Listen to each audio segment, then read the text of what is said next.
28. My son, the kingdom of the world is not eternal, nor the sum of right desire.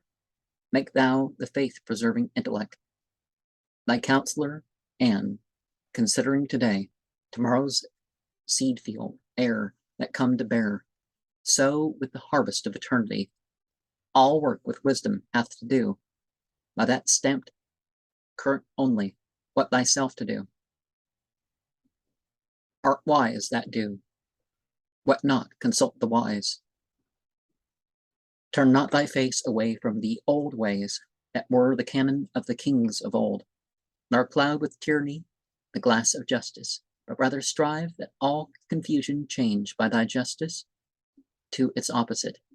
In whatsoever thou shalt take or give, look to the how, giving and taking still, not by the backward counsel of the godless, but by the law of faith increase and give. Bring not thy people's purse, the tyranny which thee enriches at thy subjects' cost. All shall make thee strong, but in the end shall bow thy neck beneath a double burden. The tyrant goes to hell. Follow not him. Become not thou the fuel of its fires. Thou art a shepherd, and thy flock the people, to save and not destroy, nor at the loss to lift thyself above the shepherd's calling, for which is for the other flock or shepherd, and join with thee true men to keep the flock. Dogs, if you will, but trusty, head and leash, whose teeth are for the wolf, not for the lamb, and least of all the wolf's accomplices, their jaws, blood dripping from the tyrant's shambles, for shahs must have viziers.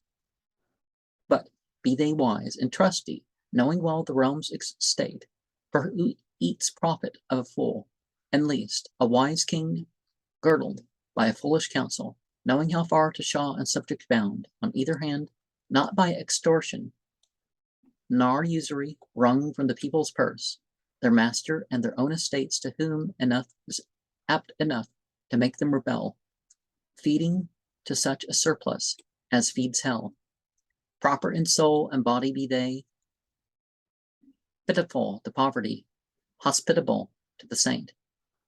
Their sweet access a salve to wounded hearts, their vengeance terrible to the evildoer. Thy heralds through the country bringing thee report of good or ill, which, to confirm thy peculiar eye, and least of all, suffering accuser, also to be judge, thy surest steps builds up prosperity. And one thing that we should look at, that Islam, for example, does not have this idea that good and evil are mere positive and negative. But whether we actually have influence on such figures or not, our support of people and parties should not include certain things, right?